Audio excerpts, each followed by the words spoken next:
Good evening. I would like to very warmly welcome all of you to tonight's discussion on the film Tacheles, The Heart of the Matter, a film which we are showing to commemorate International Holocaust Memorial Day.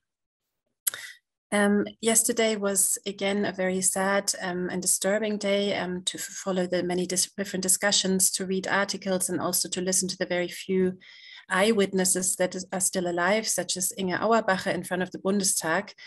It reminded us of all how important it is to keep these conversations alive with the eyewitnesses while we still can. To me, as a cultural scientist and also historian, it also really reminded me how important it is for humanities to continue their research, for authors to continue writing, for filmmakers to continue making films, for archives to be reopened. So each year we learn more and more through changing angles, through changing focuses. We gain insights into elements or layers of the Holocaust and other genocides that we have not been aware of before. Yishai Sarit, author of the recently published and controversially discussed book, The Memory Monster, said in an interview yesterday that in order to keep the memory around the Holocaust alive, we should not only focus on the concentration camps and the killing machines, but very much also on the human stories, on their lives before being deported to Auschwitz or Dachau, but also on the lives afterwards. And these words really spoke to me as they resonated with our discussion here at the Goethe Institute, which film we would like to show this year. 2 years ago, we showed the film Shoah by Claude Lanzmann, a monumental investigation into the unthinkable, the murder of more than 6 million Jews by the Nazis. This year, we, and this credit really goes to my dear colleague Maren for suggesting this wonderful film, have chosen a very different film, Endlich Tacheles, a film that focuses on such crucial questions of now. How does a younger generation learn about the Holocaust? How do they deal with the burden of the past and the deep impact it has on their lives? And it was really a very, very moving, poetic and honest film. And for those of you who haven't watched it, I can really highly recommend it. You can still watch it online until Sunday. We are very, very happy and privileged that the director of the film is here tonight and the film protagonist. It's not my role to introduce them to you, so I will hand over to Kate Marrison in a moment, who is moderating today. Before I do so, may I encourage all of you, though, to pose any questions you have in the chat that you see below. I'm sure you're all very knowledgeable already on how to navigate in Zoom by now. Now to you, Kate. Kate Marrison is a final year doctoral researcher at the University of Leeds. Her thesis, Digital Witness Towards Holocaust Memory Practice in a Post-Survivor Age, explores the first generation of digital Holocaust memory projects. Taking an interdisciplinary approach, this work considers multiple case studies, including virtual reality, augmented reality, video games, and three-dimensional installation of survivor testimony. Kate also currently lectures in film and digital media studies at the University of Leeds. Her most recent work has been published within the edited volume, Digital Holocaust Memory, Education and Research. Thank you very much. And now over to you, Kate. Thank you very much, Katrin, for that introduction. Okay, so I just wanted to second Katrin's comments and welcome everyone to this discussion. And just to reiterate that if you have any questions at any time, please feel free to pop them in the chat and we'll come to them at the end of the discussion. So just in case we have some people in the audience who haven't had the chance to watch the film yet, I'm just going to give you a quick synopsis and then introduce our speakers as well. So 3 generations removed from the Holocaust, Yaar is a young Jewish Berliner desperate to leave the past behind him. Along with his friend Marcel, they develop a computer game set in 1940s Germany, featuring a young Jewish girl based on Yaar's grandmother, Rina, and an SS officer inspired by Marcel's ancestor, in which Jews can defend themselves and Nazis can act humanely. Yaar's father is shocked, and the work opens up old family wounds. Thus begins a painful confrontation with history that will forever change Yaar's relationship with his father and his friend, the grandchildren of victims and perpetrators. As the game ceases to be a game, the film explores with growing self-awareness how trauma of survivors is inherited and asks the burning question from the perspective of the 21-year-old, what does the Holocaust have to do with me? And so we're privileged to be joined by both Janna and Yaar. So director Janna works as an author, director and producer for documentary film and other documentary formats. After completing a traineeship with the television of the GDR, she studies television journalism at the University of Leipzig and completed an additional course in documentary film, directing the HFK Conrad Wolf Babelsberg. And together with Andrea Schramm, she runs a film production company in Berlin, and we can pop a link to her work into the chat as well. And Yaar Harell was born in Jerusalem and raised in a little settlement in the West Bank. And at the turn of the millennium, he moved with his parents to Berlin, where he spent his childhood and youth. Since his early teens, he discovered his passion for computer games, movies, and Jewish heritage. Until last year, he studied intermedia design at the city of Trier, and at the moment, he is working as an author and director in Berlin. So welcome to both Yaar and Janna. If you'd like to turn your microphones on, and we'll begin our discussion. Yeah, hello, Kate. Hello, everybody from Berlin. Yeah, thank you very much for having us today, and hello to everyone else. Thank you very much for joining us again. Okay, so I thought we could kick off this discussion with some general questions about the film, just to give people an indication of kind of how you arrived at the idea of creating it, how you both met. That would be really fascinating for us to hear, and kind of yeah, how long it took you to create the film, when you started, and how you met. We'll start with those. So shall I start? Yeah, please. We met in 2016 when Yaar applied at our film production as a intern and for an internship. And we worked together for about 6 months before we started with Tacheles. And we got to know each other very well before we got really into his private history and his family history, and also our family background. So actually, we wanted to make some research about being young and Jewish in Germany. And the more we found out about what Yaar's family history was about, we all the three of us, we decided, no, this is our story. We have to do something with him, and he really wanted to go out with his family's history, because his parents didn't want to talk to him about certain things. So with us in his background, he could really confront them and ask his questions and demand for answers. Actually, everything was said. Yeah, I applied at Schramm Matthes, also at Jana Matthes and Andrea Schramm's film production company when I was looking for a traineeship, or to get into all this kind of movie stuff and so on. And I think it developed like while working together, we had like talks and got to know each other. And I told them about my family history, and that actually in my family there's like this kind of in the movie it said pretty well, this dark black cape put on this whole kind of topic of Holocaust, what happened to my family, what happened to my ancestors during the war and before and afterwards, and how it affected my family from my mother's side and my father's side. And this idea came up, and we developed this kind of idea to do a movie about it. And the product that came out of it, you can see right now. Perfect, thank you. And so my understanding is that was 2016. Is that correct? Yeah, we met in 2015, and then we started in spring of 2016 with the film. And how long was that process for you to create the film? 4 years. 4 years. From the beginning to the end. Yeah, 4 years, yeah. And how would you say,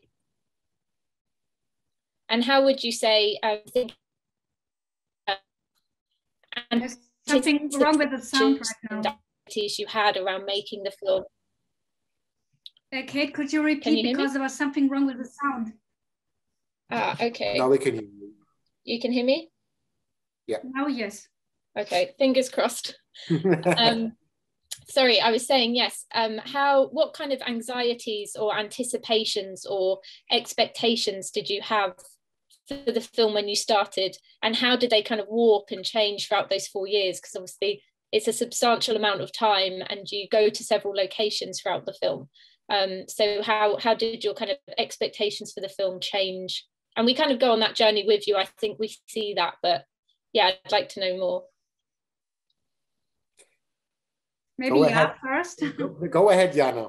You start. I mean, I can from our side as the filmmakers, we thought that there were two very, very interesting things, you know, stories in one. One was this generation thing between, or the conflict between Yaar and his father. Mm-hmm. Because the father was at the beginning was completely against the film and against Yaar finding out about his family's history, and also against the computer game and against everything. And yeah, that was one thing. And the other one was the idea of the computer game, which we found quite naive at that time. We knew it was a kind of provocation and also against his father. It was both. It was an idea, a constructive idea on one side, but on the other side, it was also provocation. And yeah, we knew that in Germany, I don't know, maybe in other countries it's different, but in Germany it's a big provocation to create something like that. And yeah, we thought that is very interesting to be a part of, and to watch him doing all these things, and what kind of process will that be? How will he change? And yeah, what will it all do with him? And we also thought it was a good idea that he can really get rid of this black curtain or whatever it was on his shoulders. I think Jana quite told something very pretty interesting and very true. At the beginning of this project, I was like I think 2021. Jana, correct me? Yes. Mm. Yeah, around this age, and it was really naive. The first thing when I think started the movie, it was for me like, oh my God, there are people like with cameras and holding on me. Now I'm a star. I think this was the first idea I've ever had. And yeah, and now I'm gonna provoke a little, and I think it's pretty obvious also in the movie, in the starting of the movie. And quite when the whole process of the movie developed, it was interesting. The naivety level sunk, the frustration level rose, and then it actually met at the middle, and at the end it was really a good feeling that I've done this movie, and with all the knowledge that I've gained all along the way. It was also, like Jana said, it was pretty tough. I think it was at the beginning, there were a few tough steps on the way, but the first tough step was to get on everyone on board. Like my father, my mother was actually pretty into it, but my mother and my father and all the people that can contribute to this project. And when in the middle section was pretty interesting. When we got everyone on board, then reality started to kick in, and I really had to confront all the problems regarding this problem. This is not just like a provocation, and when you provoke, it's something very serious that affected your family pretty much. And the turning point between the middle and the end, or the termination of the project, was when I thought for myself, now how do I want to deal with all the knowledge that I gained all along the way, and what I know? How can I deal with it? What kind of responsibility do I gain with it? And do I want this responsibility, or do I not? Or do I have even a choice to give away this kind of responsibility or not? And at the end, it was for me pretty interesting that I ended where I started, but with new kind of attitude towards this matter. And I'm pretty thankful for the opportunity that I had all along the way to meet nice people like Jana and Andrea, and to get to know my family much better, and to get to know my family history better, and to learn that it has much more to do with me than I actually thought at the beginning. So. Really interesting. Yeah, you sparked about 5 questions at once in me from that, but let's go back then. Oh, sorry. No, it's okay. I'm trying to keep them all. So let's go back to the beginning though. I was quite struck that I was kind of in the shower scene, you know, very early on, and you're showering and, you know, kind of rapping, I don't know the technical term for your musical abilities, but yeah, I wondered how you think, maybe one for Jana being the director here, but how were you positioning the viewer in relation to this?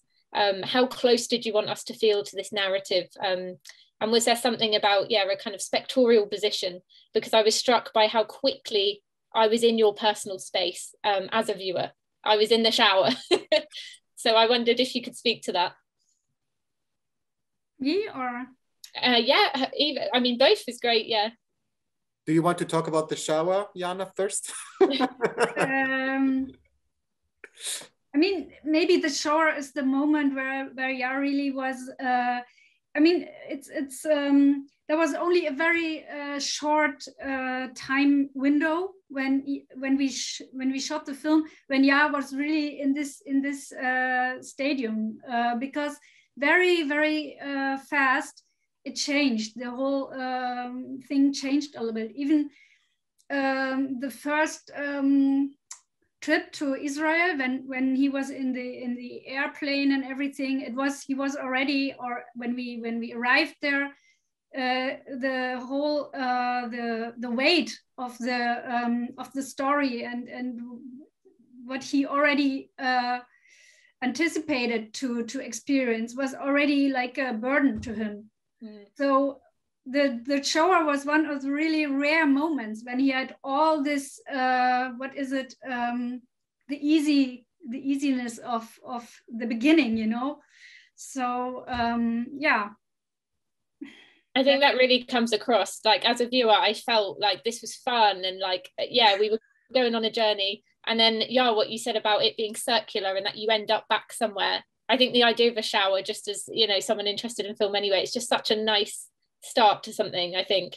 Yeah, just on a kind of side note, The Last Goodbye, it's a VR piece directed by the Shoah Foundation, the USC Shoah Foundation. And before Pinkas, the survivor, takes the viewer back to the camp, you're introduced to him in a bathroom, in a space. And it just reminded me of that. It had a nice parallel. So it seems to be something about familial return visitations. So whether that was a conscious decision or not, I think it was really successful in drawing the viewer in and getting to know Yaar very early on. And yeah, like you say, it was a scene where you feel like there isn't so much seriousness. So I really like that. Yeah, great.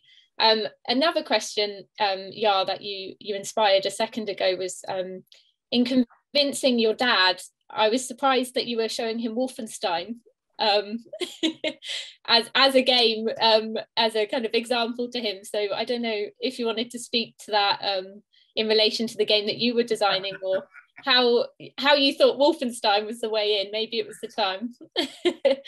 I really love this game, sorry, but I really love this game. And actually there were not so much really games in which like Jewish people defend themselves, because like the main protagonist of the game is a Jew. Or yeah, his mother is Jewish and his father is like an asshole, sorry. But yeah, and he was like the first really protagonist that I saw with 2 guns and getting all the, yeah, like getting the things done and like having like an interesting new way to approach this kind of way, not this in this stadium or the stadium in which the movie like it took place in the beginning. It was like not this kind of, how do you say, victim perspective, but the Jewish people rising up, taking up their guns and doing stuff. And I think it was like my first intention was like first to do a kind of movie in which Jewish people get armed and defend themselves. And therefore, I just knew that Wolfenstein was a game that really inspired me in this moment. And I really liked the idea of a tiny person, like this David against Goliath thing, like a little person defends himself like against this big Nazi regime. in a very, and I think maybe Wolfenstein was not the good or the best choice to show my father at this moment, but I think he got the idea that I wanted to do a game. Yeah, absolutely. Okay, and if I'm correct, I think it was Wolfenstein: The New Order. Is that right? Yeah, I've played all the Wolfensteins, but yeah, this was the Wolfenstein: The New Order. Okay, yeah. So I wrote my master's dissertation specifically on that game. Really? Yeah. Oh, you have to send it to me. Yeah. It's not very good. It was 2016. Forgive me. But yeah, so and obviously, yeah, there is a specific Campbell Sear is a specific level that game stands out for, at least in terms of academic representations that we discuss of the Holocaust. And of course, Wolfenstein is credited, for pioneering the FPS, so the first-person shooter genre of video games. So while it may seem to viewers who aren't familiar that this was a bit of a weird game to show your dad, of course, in the kind of video game culture, it's hugely significant. So I think it's just, it was nice to see. But as I was saying to you before the call started, the landscape of Holocaust video games from where we were perhaps when you started making this documentary to where we are today in terms of what has been available and developing now has changed so much. Did you recognize that as part of the film? Did that have any bearing on your decisions about your own video game? Were you keeping an eye on other games that were being developed, or were you completely kind of in your own bubble and bringing your game forward? I guess less the games, less games about the Holocaust. Actually, I remember that during the time where we were developing it, I think the new Call of Duty came out, and there was a scene in the concentration camp. Yeah, but actually we were inspired by other games like Valiant Hearts. I don't know if you know it, and there was like more and more this kind of movement to make games taking place in a war scene, but not like focusing on this guy, a guy taking up a gun and shooting people down, but also like this human aspect. And I think Valiant Hearts was one of the first games to actually I recognized and I played that did this, or this War of Mine, or Spec Ops: The Line, like all these kind of games. And actually I was inspired by this idea of taking a war scene, but not just take a look on the people who are like fighting in it, but also the people who have to live under it. And how they survive and how they deal with the situation. And not to take up the arms and later, but like to use their mind and to use their mind and their ingenuity to get things done and to reach the goal. And how do you feel, I'll go back to the film, we're getting into a games conversation too soon, but how do you feel kind of the game as a medium, so the specifics of what a game does over a film? So I'm thinking about, ludic movements and algorithmic structures and things that is unique to a game. How were you thinking about that being something to tell your family story? And did you explain that to your father, or was it, how were those things being communicated? I remember that one of the first things that I told my parents, and actually my mother pretty fast understood us, because like when we were little, my mother were more at home than my father. My father went to work and she saw us playing games. And actually I remember her, she knew, I think one of the first sentences in German was make the catapult ready for shooting, because we were playing so much video games. And for my father, I tried to explain to him that that it's more about like that, instead of just watching something or getting like passively just consume something, you get actually to participate in something and to choose things. And actually this, I remember that this particular sentence was one thing that my father really was against it, because he said you cannot play with what happened to our ancestors. And I tried to explain to him that this is not like that you can play with a corpse. It's more like about doing stuff in order to immerse yourself with the game. Yeah. And I think during the process, maybe my father was more and more faced or embraced with this. But I think what kept him more like fixated or fixed on the idea was that we actually develop characters based on our ancestors. And as seen in the movie, and I really recommend you to watch it, one of the characters is really looking like my grandmother when she was little. Yeah. And when we first see, I think, or we see some drawings that you know, your colleagues are doing, and you're in your house, the house that you go to where you really come up with these games, and the drawings on the wall, but there's this really kind of standout moment for me, and I think it's you, Janna, but correct me if I'm wrong. You know, the person holding the camera suddenly kind of interjects in this moment and says, "So you're making a good Nazi, right?" And I found that a really powerful moment, because it was a clear time where, you know, you feel the presence behind the camera interjecting, and you three all kind of stand there and you look at the camera, and I kind of feel there with you, like, this is a weird moment, like something's happening now. So I don't know if you want to speak to that moment. Did you plan to speak? I don't know, it comes across as a really powerful moment, so I want to delve into deeper. Maybe Janna, you want to speak to that? Yeah, I mean, it was that moment happened after we already experienced the game development by the three, and Andrea and I, we felt very, very strong. We had a strong feeling that maybe because we are a different generation, but we see it completely in a different way, you know. And actually, we didn't want to interfere the whole situation, but then after we heard so many excuses in our like he was a family father and he had no other choice, and then we had to say something, and we didn't intend to put it in the film. The opposite, it took us a few months before we even included it in the editing.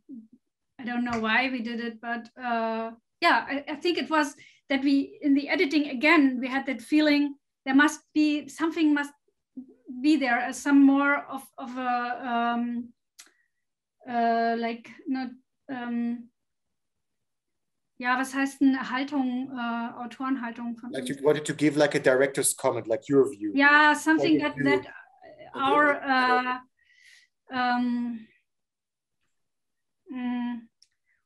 that it's more obvious that we don't agree with it, because something has to be said in that moment, because usually it's a break of the style of the film, because usually we didn't do something like that. We didn't do any interviews, and but at that moment so we put it as a test in the editing, and then we asked some people and everybody said, leave it there, it should be there.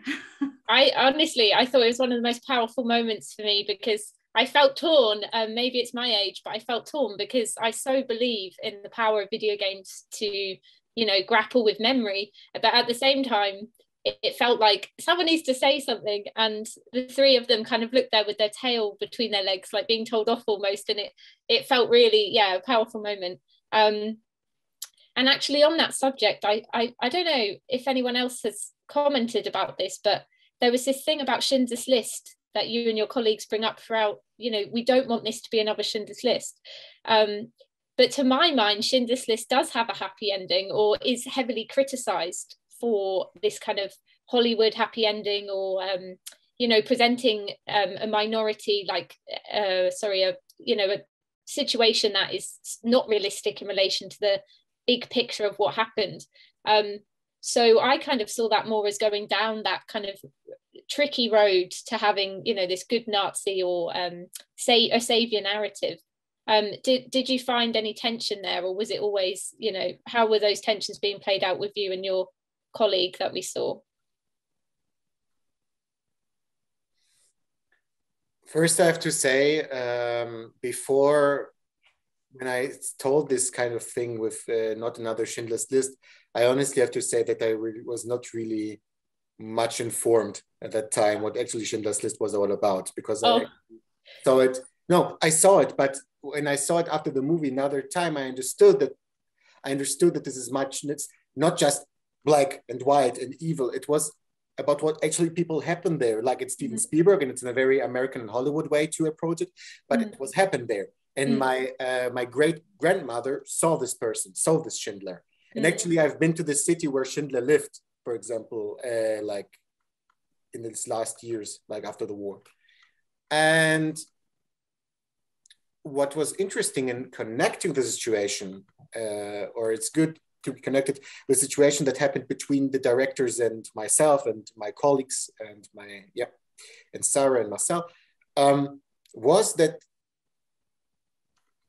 I actually, and I think it's also visible in the movie, I began to doubt the idea that we had, because it was not possible. I had the idea that something is wrong here. And the way that we are going to how do you say, to dilute, how do you say, like to make this matter like wishy-washy, how do you say, like this kind of, it's not going into the matter. It's like we're trying to create a version which we would have liked to be happened, like the Germans not being that bad and the Jewish people like resisting, but yeah, this happened, but it was not the majority. And I think it was very important that showing the whole perspective, showing the people that resisted, showing the people that helped, but also show the mass majority of people that did not do anything or participate in this whole horrible thing.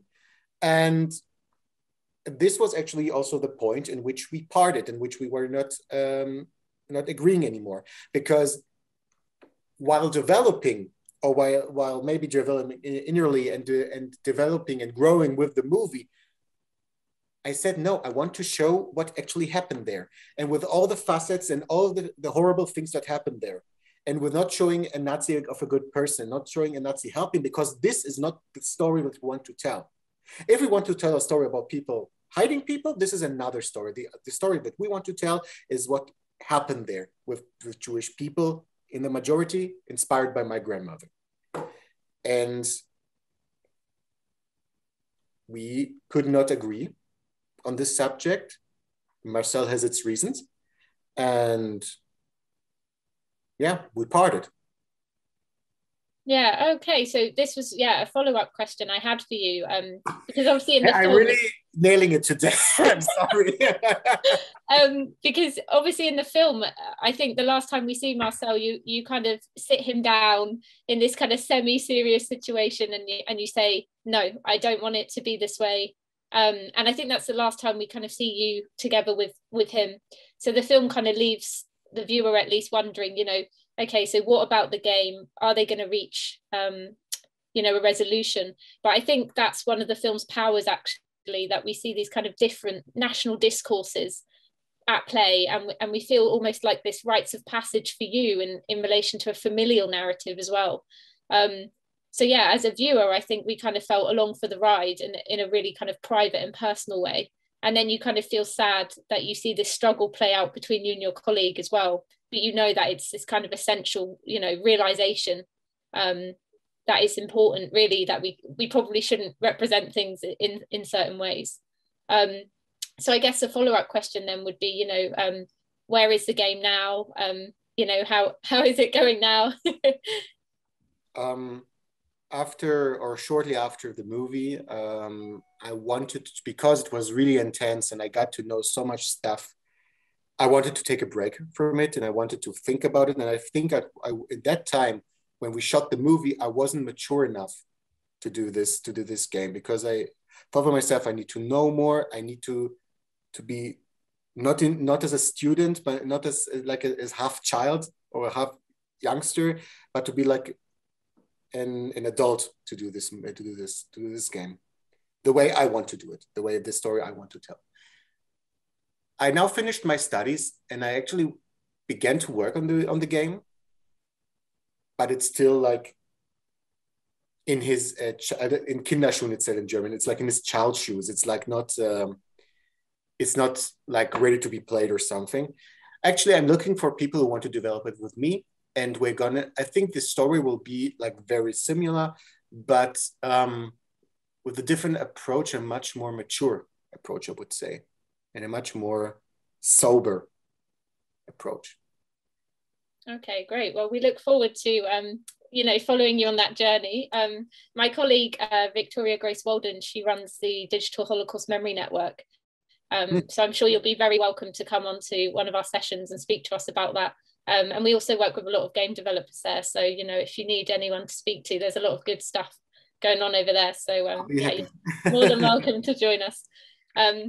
Okay, great. So maybe back to the film, and then I think we'll have to open up to some questions. I think the time is flying by. So I guess my question back to Janna then is, how did you decide you wanted to close the film? We kind of have this kind of cathartic moment of you jumping into some water, and it feels kind of quite symbolic and nice. I wondered if Janna wanted to say how you decided that that would be the final kind of frame.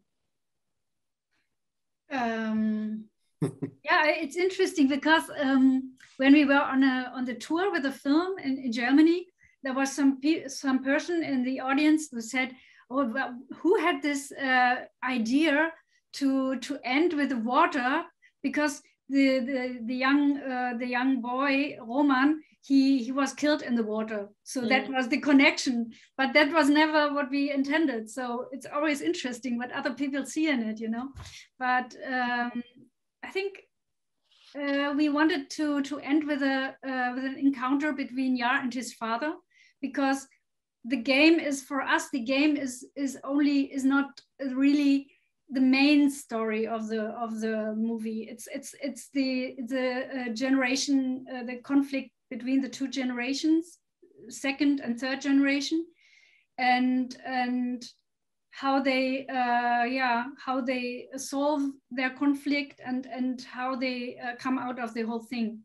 And so we were looking for some encounter between the two of them, and we chose for the water, because it's also a kind of symbolic picture that his father makes his peace, and he cannot hold Yaar, and so he's going his way, or he's a little bit, he goes in a distance from his father also. Yeah, and actually on that subject of the relationship between Yaar and his father, which is obviously so fundamental to the film, I think there's a nice parallel actually between this boxing scene, which we obviously need to speak about, but then also this kind of Star Wars, reenactment, playing with swords, or however you kind of, whatever was going on. Did you want to speak about those kind of two parallels? Because to my mind, the boxing scene was very uncomfortable, and as it was powerful in that way. And then watching you kind of play with your father in a fight, it kind of resonated actually, that not only have you reached some sort of some sort of understanding about the game, but then you also play with him. It kind of feels quite, whether you realize that or not, you kind of almost have a playing activity at the same time as you're sort of coming to this understanding with your father. So did you want to speak about those scenes as well? I'd love to, because I love swords. It's really interesting. The boxing scene was really uncomfortable for me as well. Maybe because of the reasons you told us, and for sure. And actually, and one scene showed it pretty good, or pretty obvious. It was since 1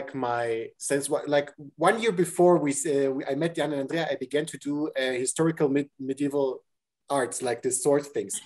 And when we were fencing, I was like more in my element, and my father knew it, and he wanted to see it. And it was really, really funny, because I think it was really spontaneous. We took up the sticks, and then we began like to play, because as I was a child, my father told me that the only thing I was interested in were sticks, and picking up sticks and doing this kind of stuff that little children do. And so I really liked the scene, because it was like, now I'm showing my father we're doing some fun and jokey stuff like children. And the end scene, like with the water, I knew that this was going to be the last scene shown in the movie. So I actually were also like in the mood of doing it, like swimming away. And yeah, it was, the scenes were pretty good chosen and were really cool. Definitely. Janna, did you want to add anything about the fighting scenes, how it was for you filming it? Yeah, I mean, the fighting, fighting was a big deal for him at the beginning, from the beginning, you know, not wanting to be a victim, you know, always fighting, wanting to be strong. And yeah, it's also fighting against his father, you know, and so it is a story that ja, is was heißt denn I don't know how to say it in English. Oh yeah, yeah, I don't know it as you well. Understand what I mean? Yeah, it's the story is underlying the whole movie all the time. Yeah, exactly. And that's why I think it's so nice, actually, that, as you say, the fighting is symbolic of something, but then in the end, that fighting turns into playing, as well as the idea of playing in the game. So I think it has so many kind of meta levels of significance that we could keep, you know, talking about there. I think that's really great.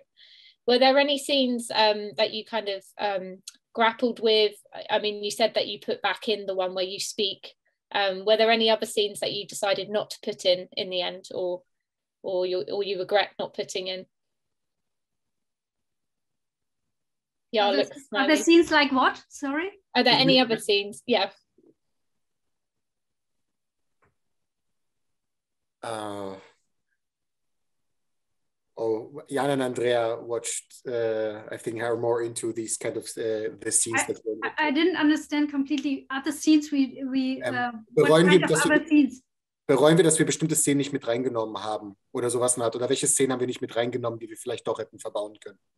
There are many scenes we wanted to include in the film. For instance, when Yaar was in Israel and he visited the family of his kindergarten friend, and one of the first times in his life he took part in a Shabbat, and always the kippah always fell off his head again and again and again. It was so funny, and we really wanted to save this scene for the film, but we couldn't. I mean, it's already more than 100 minutes. So yeah, many scenes we would have liked to include, but it wasn't possible. Because we had to focus on our like a red, what is it, like one plot, which is, you know, which we can follow. Yeah. There was the one scene. It wasn't this. Yeah, it's like a scene because, yeah, actually, like Janna told, we had to concentrate on one plot and to keep it going. And actually, we also talked to my grandfather from my mother's side.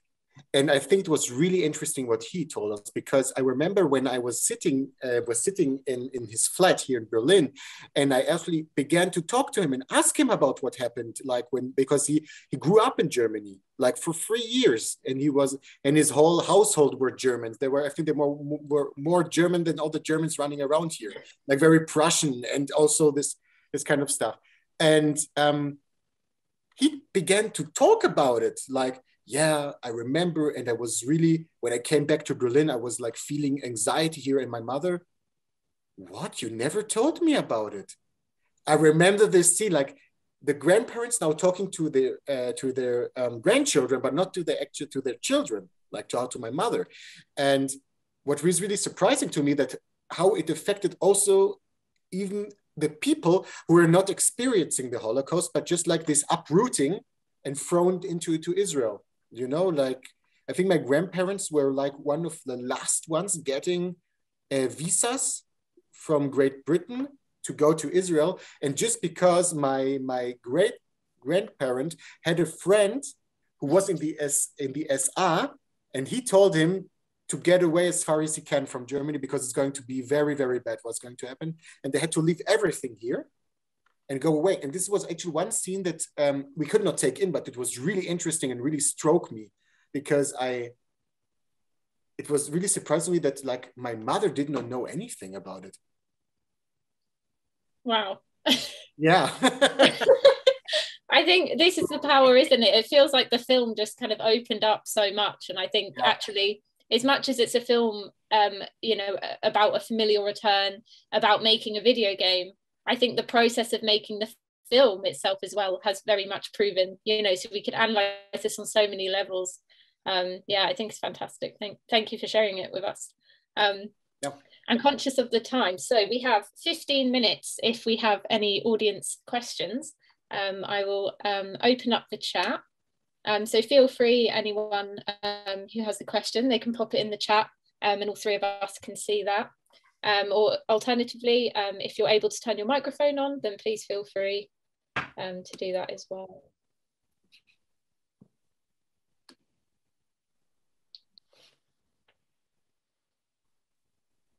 So we'll see. Okay, we have one here. So can you speak a bit more about the encounter with the relatives of the Polish couple? Yeah. Do you want me to start, Jana, or do you want to say something about it? No, you can start. You can start. Because you were, Jana, were like in contact with them, I think much more. One moment. What was the question again? Can you speak a bit more about the encounter with the relatives of the Polish couple? With the relatives of the... Or maybe I start then. Yeah, maybe you start. Because we were on research in 2 months before we went together to Krakow. Andrea and we went there and met the family first. And then we found out about what really happened to Roman before actually Yaar's family knew it. Wow. And so we had to consider, is it responsible, or can we really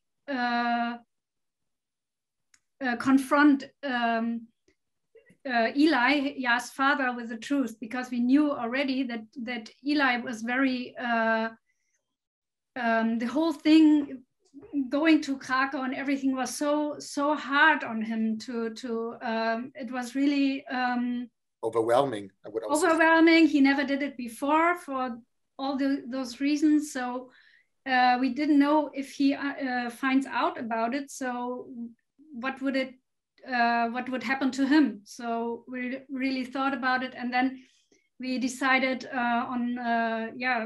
we can't not withhold him. What do you say? Yeah, withhold the the truth from him. It's impossible. So, but it wasn't easy to decide for us, because we knew that his reaction was really I mean, it was already hard to know what he thought it was, but it was even harder then for him. And was he aware that there was going to be like a revelation? Had you said anything, or was it just go to meet these people? Wow, yeah, because it's a very raw scene, obviously, for a viewer to watch as well, because you feel that moment where he said, you know, a Sunday, and it feels just, like really, really powerful. Okay, we have a question to Kate and everyone. You mentioned how the Holocaust game scene has developed and changed in these last years. Why do you think it has changed? What games does one find? And are there many interesting examples that inspire you also, Yaar? So I don't know who wants to go first. I definitely have some games that I could share with you guys. So. I think we'll answer there was a really striking moment for me, like 2 days ago. Yesterday. Yesterday was the Memorial Day, and we went to Nuremberg to visit someone, my mother and I, because we were driving back. And I remember I was standing on the memorial, on the bridge. There's the bridge and there's a memorial place, and there were two women walking behind it, smoking cigarettes and saying, "Do you know what is today?" "No, I don't know." And they were walking past it.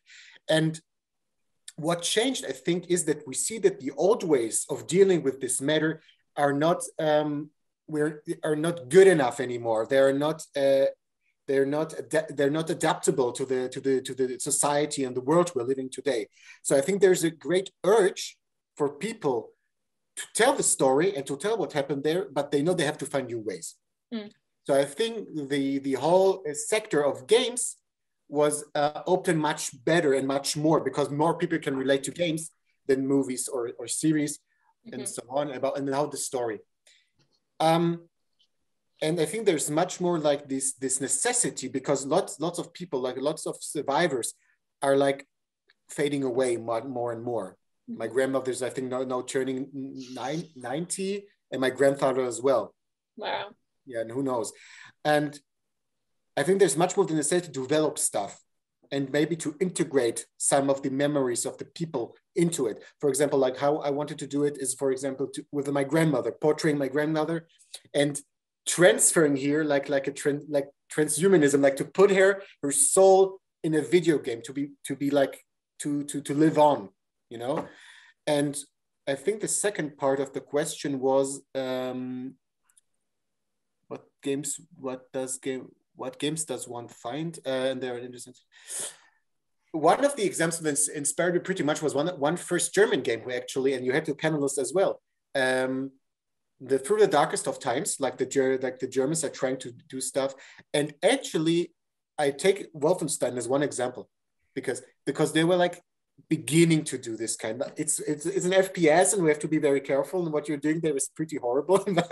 But it was like one of the first games where actually trying to move forward. But one game that really inspired me how to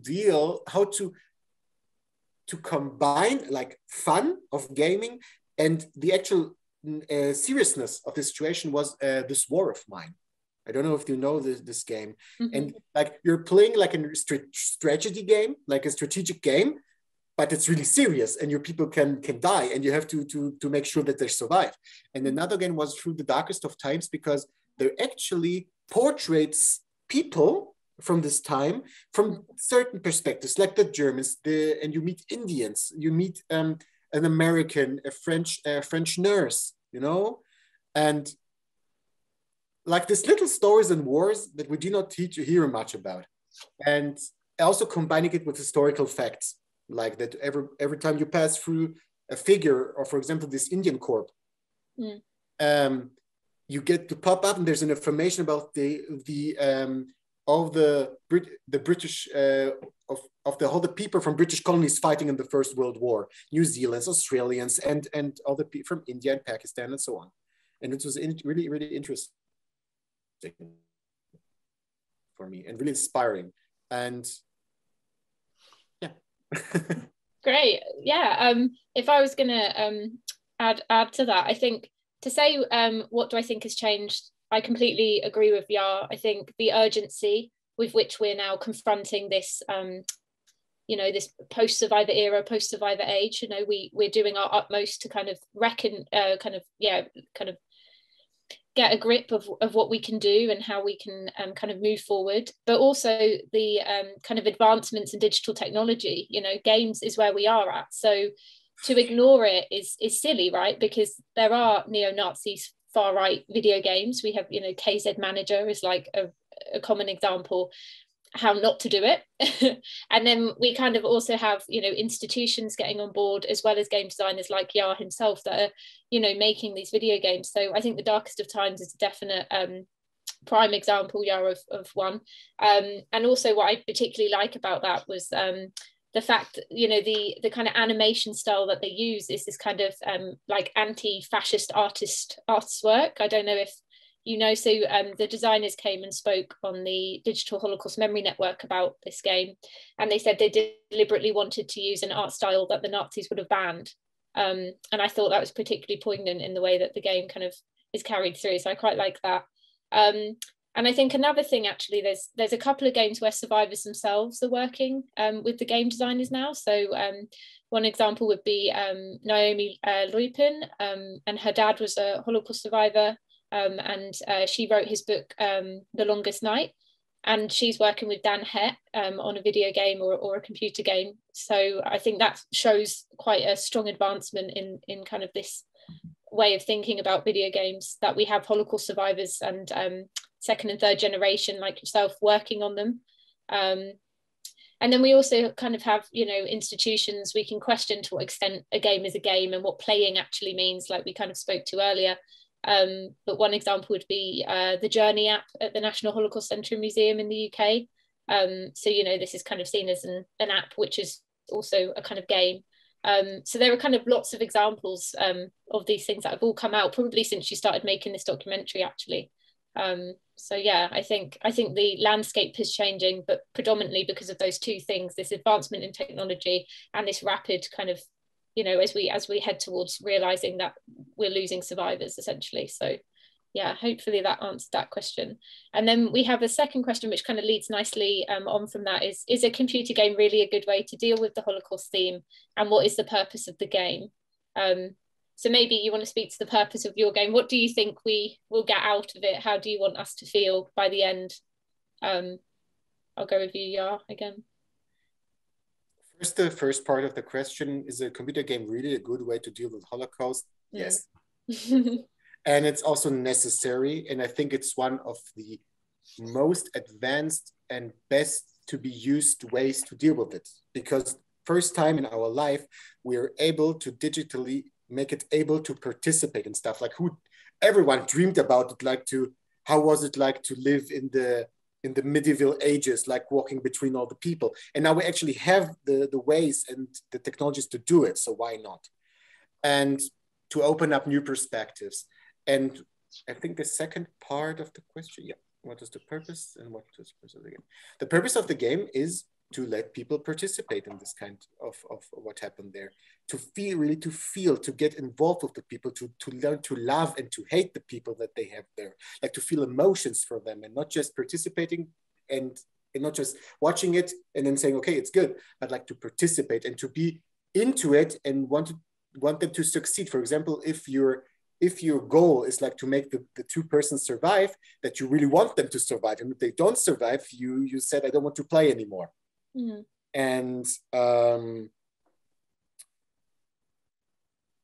And the game is also, I think, about making it able or enabling it to really understand what psychologically happened with the people there. Like how, for example, if you take like an SS officer, it's not like that you're putting him in it's an SS officer. When you're able to play the game, you're able to play how he went there, and maybe to be tricked to do these things he did, that it became an SS officer. And how intriguing and how interesting and how like unsettling is this, that you're actually playing and then you're playing the game and you're thinking, oh my God, I'm doing the exact same things that led to this person to be a horrible one. Oh my God. And this is, I think, a movie can do it as well. Like, I think we had the Downfall, like here in Germany, that portrayed like Hitler and so on. And the first scene was really cool for it. And, but I think like games can do it in a more subtle way, that you're not just realizing it in the first moment, but like realizing it at the end when you played the game. Oh my God, how did I become such an asshole in this game? How did it happen? And now and then you understand how maybe we can take a glimpse into how the people lived under the circumstances, if the game design is good. Oh, okay, a provocative follow-up. Is it fun? No, but you still want to play it. Yeah, I think this is one really central thing, is about really being difficult with how we use the terms play, fun, imagination. You know, there was a discourse in at least Holocaust studies, you know, it was that imagination doesn't exist in relation to the word Holocaust, right? That these things cannot be put together, nor can playing and the Holocaust. But these things, obviously now we've reached a point where I think the literature on the topic as well is really advanced. We can understand that fun doesn't necessarily have to mean, you know, fun. Like, it can be a powerful way of memory studies, of performing memory, of doing memory itself. This is something Victoria Walden writes about. What does it mean to do memory? And I think this is something that game and digital media especially kind of offers us the chance to do. So this idea, you know, of embodiment, of doing something, even if it's, you know, with your hands when you're playing a game, you know, if your body on like a kind of phenomenological level, right, if your body is engaged in this way, then what does it mean, like you say, Yaar, to come to a realization? And what you were saying is actually interesting. In my own research with Call of Duty World War II, I kind of look at the epilogue of the camp. So where the camp comes in the game is at the end, and it is in an epilogue. And I make the point that to put it in an epilogue at the end of the game is already saying this is something separate to gameplay, right? And then by the time you enter the concentration camp, actually what you find is a complete reduction in gameplay. So I'm no longer allowed to use my weapon. I can't actually skip the scene if I don't want to, but I'm still forced to walk through it. It's not a cutscene. I don't just watch. So I have to do something, but I'm not allowed to do anything that I have previously done. So it's actually, I argue, in the kind of the loss of ability, the loss of agency, that I'm questioned, why do I want to play in this concentration camp? What would it mean if I were to play in this concentration camp, right? So the power is taken away from me, and then it makes me ask myself questions about it. So there's a video game theorist called Ian Bogost. I don't know if I'm sure you're familiar, but he has this idea of procedural rhetoric. So this idea that it is, you know, through the structures of the algorithm, the rules of play that say something to us within the game design itself. So what you can and can't do within the game itself issues arguments to us about what it means to play. So in this instance, the lack of play is actually arguing to us that we cannot play. So while on the one hand, that could be powerful, I also argue that that upholds the gaming taboo about the Holocaust, because we finally got to a camp where we might play, and actually the game says, we can't play, we daren't let you play in this camp. So it's a really weird kind of paradoxical situation within the game itself. But obviously now we're at the point where, what would it mean to play with the Holocaust? What rules do we need in place? Would it be fun? Do you gain something? Do you win anything? What is there to win in games, you know, where you may usually collect coins or, you know, transgress to levels, you know, those sort of things. How does that relate to the Holocaust? And obviously a big question is, how could a video game end? What would be the ending? And this is something I think Yaar looks like. I'm really excited because I have so much in. to say to it. Because there's one game I really remember that is really good connecting. It's not about the Holocaust. I don't know if you know the book Metro 2033, right? Do you know the game that was made to the game, like the game Metro 2033? Do you know the game? Sorry, do you hear me? I'm not familiar with that one, yeah, no. This game is great because I'm not, yeah, I can. You froze for a moment. Oh, sorry. The game to Metro 2033 is made about like the post-atomic war, or the Russians are living in the metro, and there is like something happening or occurring that people are vanishing in the metro. Okay, but not vanishing through like going away or going lost, but like there are some mystical things happening.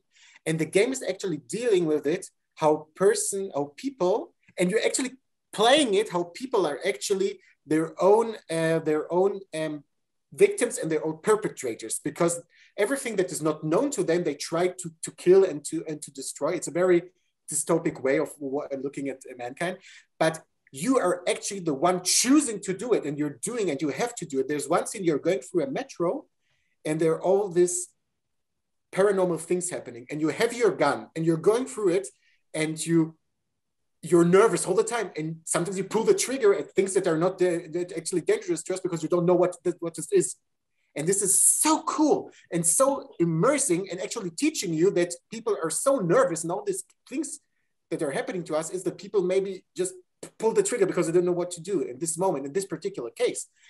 And it was not fun in this level, and the whole game is actually not fun, but you want to know what's happening there, and you want to go through it, you want to survive, and you want to do your mission, just to realize that at the end, what did I have? What did I just do right now?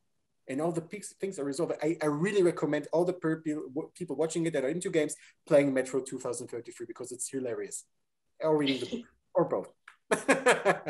Yeah, great. So that exactly that kind of the tension between frustration and fun and agency and control, that is the sweet spot, I think, for what we need here. Okay, Janna, what film are you working on now? Just curious. Right now, we just finished the cinema tour and everything. So right now we have another project together with Yaar also. It's Tacheles talk. And it means that we have a sofa, a red sofa, which we put on the street and talk with Jewish and non-Jewish people, talk together about several subjects. And this Wow. we're going to do for a while. Wow, that sounds fascinating. Mm-hmm. Yeah, cool. it's because there are so many Jewish people living in Germany, and they know everything about non-Jewish people, but not the opposite.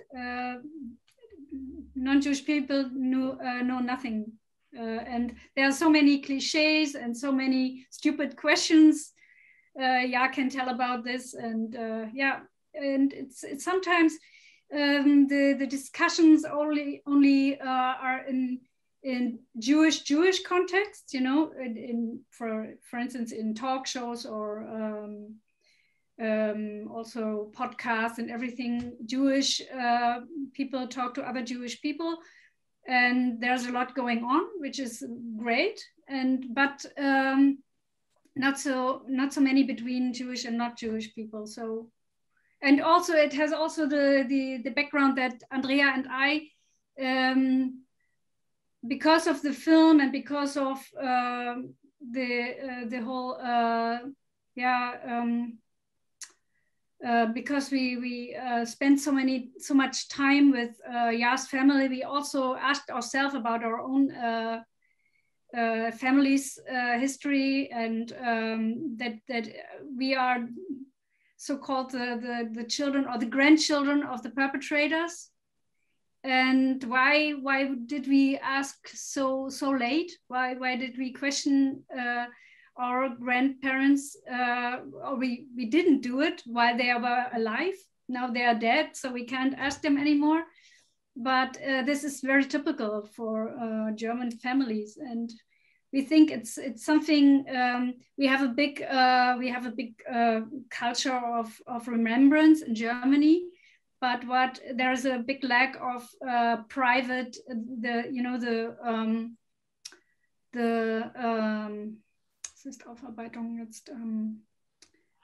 how these things are discussed in the families, and how like in Marcel's case, it's like a taboo. Nobody talks about it, and so nobody knows anything. So this has to change. Yeah, no, that sounds really fascinating. Well, we'll look forward to that. Please let us all know when you've finished filming and when we can get our first glimpse of a trailer. Okay. Okay, well, I think it's 7:10, so we've actually run over the time. So I just thought, in our concluding thoughts, if you just wanted to add anything, either Yaar or Janna, if there was anything you wanted to say before we close. One thing I will just say it about Germany, because I don't know how it's. I've just read that like other states are more open to it, but I have sometimes the thing that, especially in the field of games, Germany likes to talk about it a lot, and things are they're going baby steps. It's like very, very slow, and sometimes I have a thing that everyone wants a new kind of remembrance, but they're not willing like to go this last mile to it. Like, yeah, we need remembrance. Oh my God, you're doing a game about the Holocaust? No.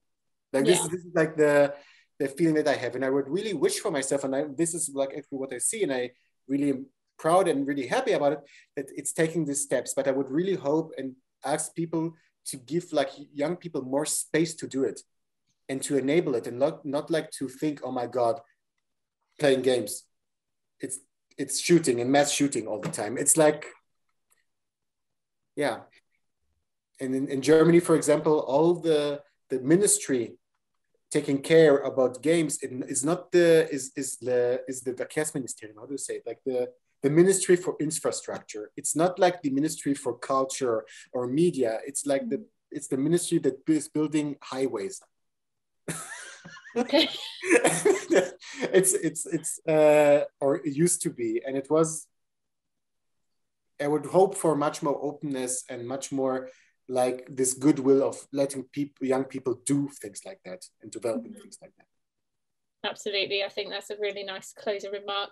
And Janna, did you want to say anything? I'm just popping your website link into the chat for anyone that wants to check that out. Did you have any final remarks you'd like to say, and then we'll say goodbye? No, not really.